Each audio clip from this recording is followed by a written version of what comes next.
Daniel Reyes stood on the courthouse steps at 6 in the morning, holding a single sheet of paper that could end his life as he knew it. Rain had soaked through his jacket, but he hadn't noticed. On the page, in cold-typed letters, was a date, a case number, and one sentence that kept looping in his mind: final custody hearing, Reyes versus Whitmore. Tomorrow, a judge who had never met his daughter, who had never seen him tuck her into bed or bandage her scraped knee, would decide whether he ever got to do those things again. If you have ever fought for something the world told you that you didn't deserve, stay with this story until the end, because what happened in that courtroom is the reason you should hit like on this video right now and subscribe to this channel, because stories like this one, stories about ordinary people who refuse to give up, are exactly what we tell here, every single week. 3 years earlier, Daniel's life had looked nothing like this. He worked as a mechanic at a small auto shop on the edge of town, the kind of place with a bell on the door and a coffee pot that never stopped running.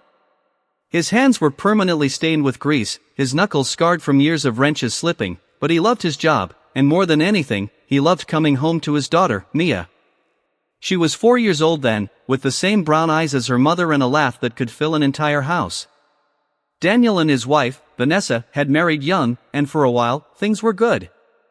But good doesn't always last. Vanessa had grown up wanting more than a mechanic's paycheck could offer, and when she met Richard Whitmore, a real estate developer with 3 houses and a name that opened doors, she didn't hesitate. She filed for divorce At first, custody was shared fairly. Mia spent weekdays with Daniel and weekends with her mother. Daniel built his entire schedule around his daughter: mornings before school, packed lunches with little notes tucked inside, evenings spent building blanket forts on the living room floor. He wasn't rich, but he was present, and to him, that mattered more than anything money could buy. Then, on a Sunday afternoon that Daniel would replay in his mind 1,000 times, Vanessa didn't bring Mia home. Instead, a lawyer's letter arrived 2 days later, informing him that Vanessa was filing for full custody, citing his unstable income, his cramped living conditions, and his inability to provide a suitable environment for a growing child. The letter was 3 pages long, written in language designed to make a father who loved his daughter sound like a stranger who barely knew her. Daniel remembered sitting at his kitchen table that night, reading the letter over and over, his hands shaking so badly he could barely hold the paper steady. He wanted to scream, to drive straight to the Whitmore estate and demand his daughter back, but he knew that would only make things worse. Instead, he did the only thing he could do: he called every lawyer in the phone book, one after another, and one after another. They all said the same thing. This will be expensive. The Whitmores have resources. Are you sure you want to fight this? Daniel's savings account had $1,100 in it. The Whitmore family's legal team alone probably billed more than that in a single hour. Daniel fought back, often in those sleepless nights, to the early years of his marriage, trying to pinpoint the moment things had started slipping away. He and Vanessa had met at a community college, both of them working part-time jobs to pay tuition, both of them dreaming of something bigger than the small town they'd grown up in. For a while, their dreams had matched. But somewhere between Daniel dropping out to take a steady mechanic's apprenticeship and Vanessa finishing her business degree, their definitions of bigger had quietly drifted apart.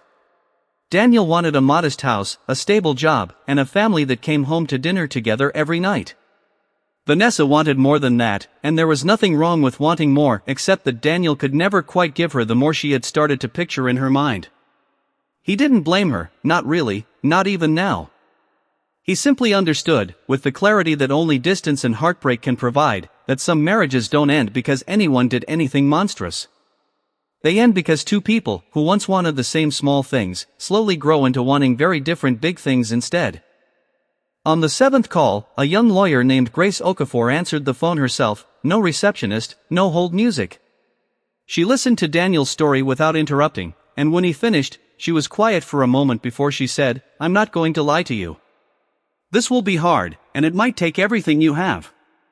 But I don't think a father should lose his daughter because he doesn't have enough money in the bank. I'll take your case." Grace was only 2 years out of law school, working out of a small office above a laundromat, but she had a fire in her that Daniel hadn't seen in any of the other lawyers he'd spoken to. She told him something that night that he would hold on to through every dark moment that followed: money buys good lawyers. It doesn't buy the truth. We're going to make sure the truth is what this judge sees. The months that followed were the hardest of Daniel's life.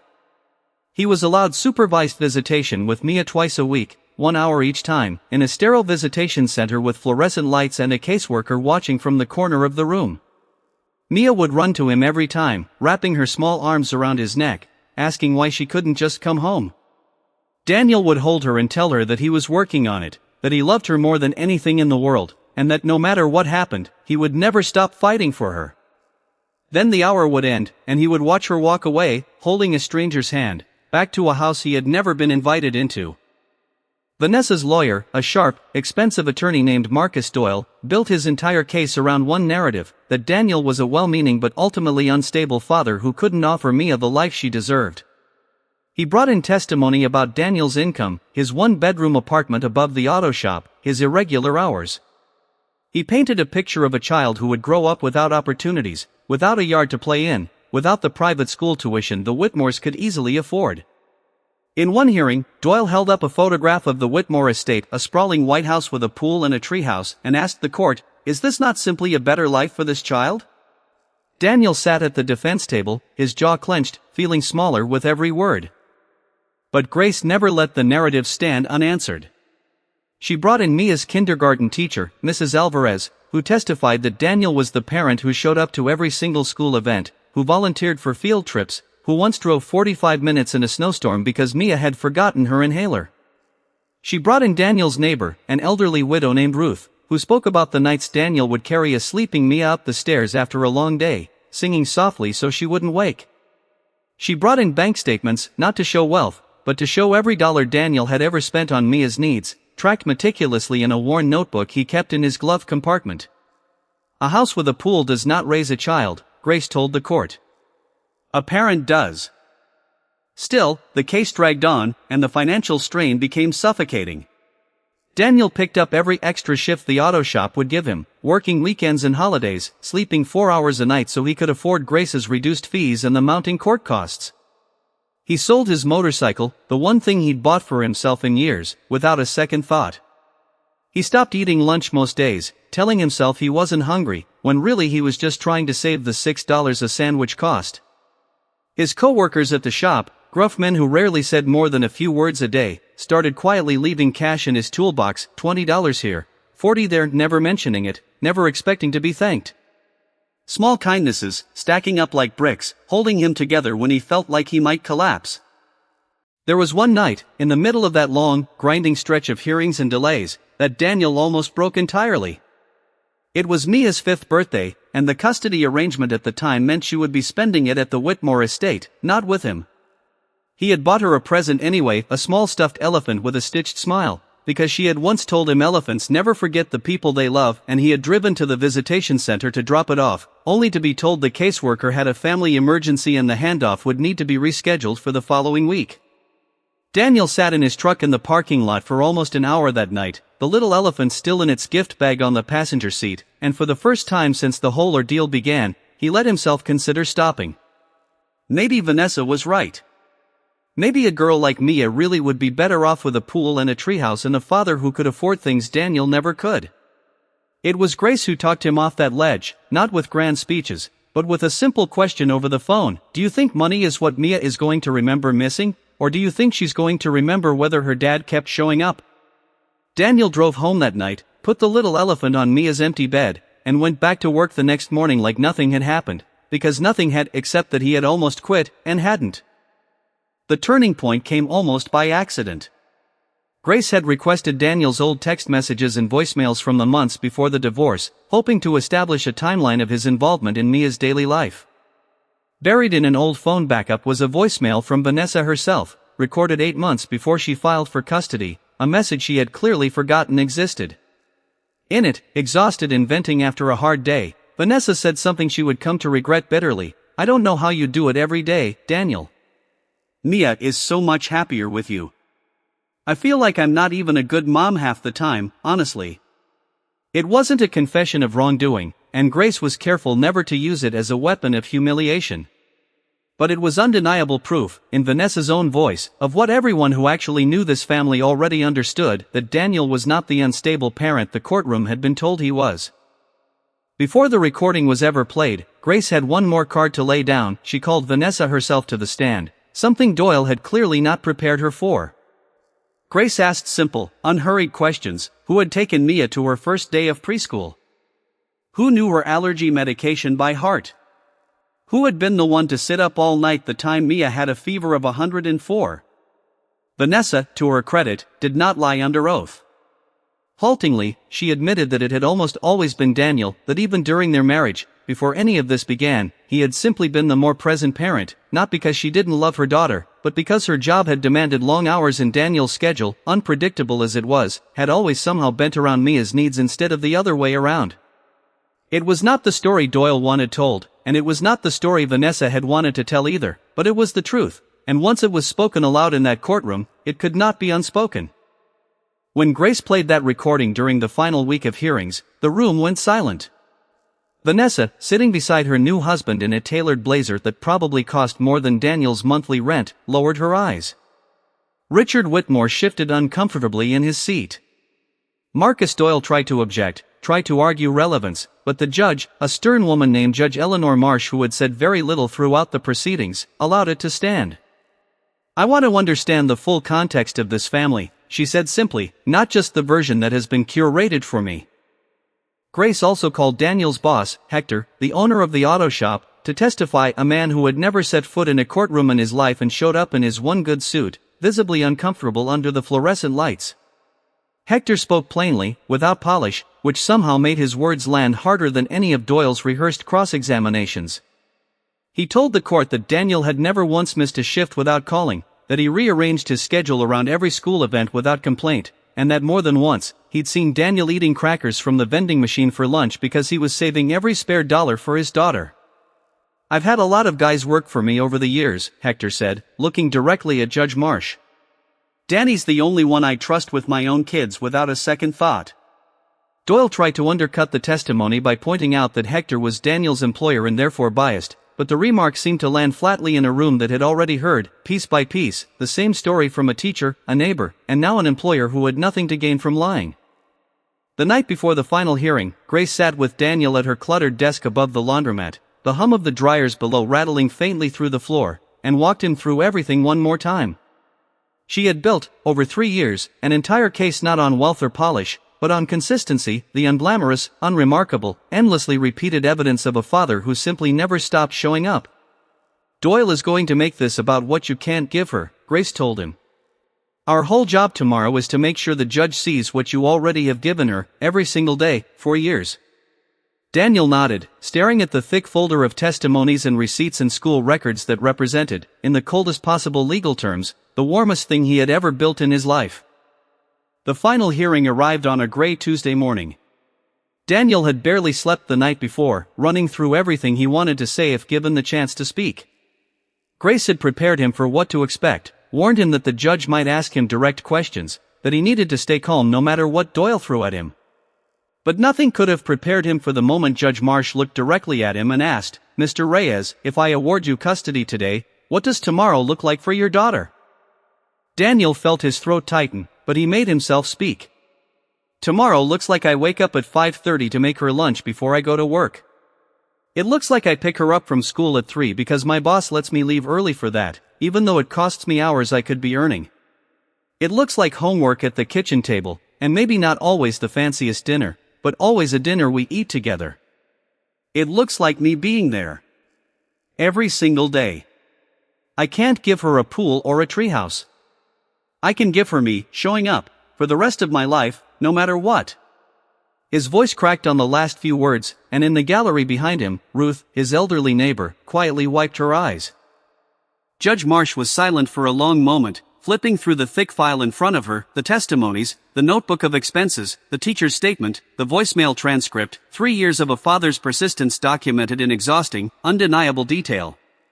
When she finally spoke, her voice was measured but firm. "This court does not exist to reward wealth. It exists to protect the well-being of a child. And in 3 years of documentation, I have seen overwhelming, consistent evidence of a father who has never once wavered in his commitment to his daughter, despite obstacles that would have broken most people." She paused, looking directly at Daniel. "Full custody is awarded to Mr. Reyes, effective immediately." Daniel didn't remember standing up. He didn't remember Grace's hand on his shoulder, or the sound of Ruth crying softly behind him, or Marcus Doyle gathering his files without meeting anyone's eyes. All he remembered was walking out of that courtroom into the gray daylight, and seeing the caseworker's car pull up outside, and the back door opening, and Mia running toward him faster than she had ever run in her life, her backpack bouncing against her shoulders, screaming "Daddy," the way she used to before any of this started. He dropped to his knees on the wet pavement and caught her, holding her so tightly he was afraid he might never let go again, and for the first time in 3 years, he let himself cry in front of other people, because it no longer mattered who was watching. Mia smelled like the lavender shampoo he used to buy her when she was small, and for one dizzying second, 3 years folded away as if they had never happened at all. She pulled back just far enough to look at his face, her small hand pressed flat against his cheek the way she used to do when she was a toddler trying to get his full attention, and asked, in the plain, unguarded way only a child can manage, "Are we going home now, Daddy? For real this time?" Daniel could only nod, his voice gone entirely, and pick her up the way he used to when she was half this size, her legs wrapped around his waist, her face buried in his shoulder, while somewhere behind him he could hear Grace quietly telling the caseworker that yes, this time, it really was for good. That evening, Daniel didn't cook anything fancy, just grilled cheese and tomato soup, the meal Mia had always asked for on hard days, eaten at the same wobbly kitchen table where he had once read Vanessa's custody letter with shaking hands. Mia fell asleep on the couch before 8 o'clock, exhausted in the particular way children get when a long-held tension finally releases, and Daniel sat beside her for a long time afterward, simply watching her breathe, still not quite able to believe that the fight was actually over. He thought about all the nights he had wondered whether he was foolish to keep going, whether a mechanic with $1,100 in savings had any business believing he could stand against a family like the Whitmores. He understood now that the fight had never really been about money at all, no matter how it had been dressed up in legal language and expensive suits. It had only ever been about who was willing to keep showing up when no one was watching and nothing was guaranteed. In the weeks that followed, life slowly found its shape again. Daniel moved Mia back into her old room above the auto shop, the one with the crooked shelf he'd built for her stuffed animals and the glow-in-the-dark stars still stuck to the ceiling. It wasn't a mansion. It never would be. But every morning, Mia woke up in a home filled with a kind of steadiness that no swimming pool could ever provide. Vanessa, to her credit, didn't disappear entirely. The court arranged reasonable, supervised visitation for her, and over time, as the wounds slowly began to heal, Daniel found a way to be civil with her for Mia's sake, even if trust took much longer to rebuild. Grace Okafor's small office above the laundromat became known, quietly, as the place to go if you were a parent without money but with a case worth fighting for.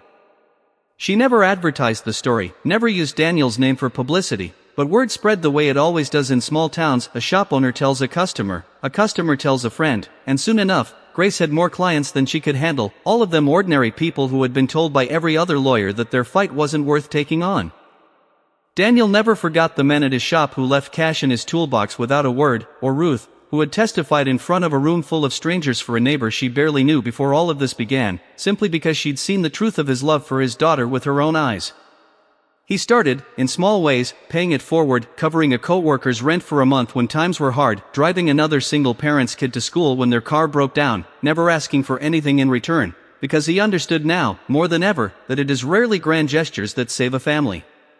It is the small, stubborn, quiet ones, repeated every single day, by people who refuse to stop showing up. Years later, when Mia was old enough to understand what had happened, Daniel told her the whole story, carefully, honestly, without bitterness toward her mother, because he wanted her to grow up believing in fairness, not resentment. He told her about the voicemail, about Grace, about Ruth standing up in that courtroom, about every extra shift he picked up and every sandwich he skipped so that Grace's fees could be paid. Mia, by then a thoughtful, quietly fierce teenager who had inherited both her mother's eyes and her father's stubbornness, looked at him and said something he would remember for the rest of his life. "You never had the most money, Dad. But you always showed up. That's what made you the parent worth fighting for." Grace Okafor stayed close to the family long after the case closed, becoming something like an honorary aunt at birthday parties and school recitals, and years later, she stood in the crowded Mia's high school graduation, watching Daniel wipe his eyes as his daughter crossed the stage to accept her diploma, the first person in either side of her family to be headed to a 4-year university on a full scholarship. Daniel, sitting in the same worn suit he had worn to every hearing years earlier, let himself think, just for a moment, about that morning on the courthouse steps with the rain soaking through his jacket, and how impossible that future would have seemed to him then. Ruth, his old neighbor, had passed away 2 winters before the graduation, but Daniel had kept a photograph of her on his refrigerator ever since the trial ended, a quiet reminder of the people who show up for you when you least expect it and can least afford to ask. There is a version of this story where Daniel simply gives up. Where he looks at his bank account, his 1-bedroom apartment, his exhausting work schedule, and decides the fight isn't winnable, that the odds are stacked too heavily against him, that a man like him doesn't get to win against a family like the Whitmores. Plenty of people in his position have made that choice, not out of weakness, but out of exhaustion, because the system is not built to make these fights easy for people without resources. But Daniel chose differently, not because he was certain he would win, but because he could not imagine living with himself if he didn't try. That distinction, trying without any guarantee of success, simply because the alternative was unthinkable, is, in the end, the entire story. People sometimes ask Daniel, in the years after the case became a quiet local legend, whether he ever felt bitter about how close he had come to losing everything simply because of what was in his bank account. He always gave the same answer: bitterness was a luxury he couldn't afford, not when he had a daughter to raise and a life to keep building.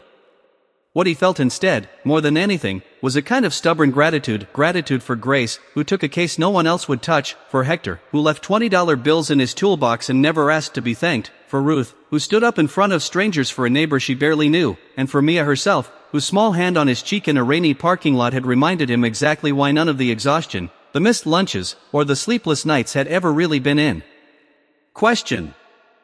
If there is one thing worth carrying away from Daniel Reyes' story, it is this: the world will often tell you, in 1,000 quiet and loud ways, that you don't have enough money, enough status, enough power, to fight for the things that matter most. It will hand you letters full of cold, clinical language designed to make your love look insufficient on paper. But love, real love, the kind that wakes up at 5:30 in the morning and skips lunch and drives through snowstorms for a forgotten inhaler, has a way of making itself undeniable, even in rooms built to overlook it. Somewhere out there tonight, someone is holding a letter just like the one Daniel held on those courthouse steps, wondering if they have what it takes to keep fighting. If that is you, let this story be your answer. You do not need more than what you already have. You need only to keep showing up, one ordinary day at a time, and trust that eventually, someone will finally see the truth that was in front of them all along. If Daniel Reyes' story moved you today, make sure to like this video and subscribe to the channel, because next week, we bring you another true-to-life story of an ordinary person who refused to be told they weren't enough. Turn on notifications so you never miss one, and drop a comment below telling us which part of this story hit you the hardest, because stories like this one are only powerful when we tell them together.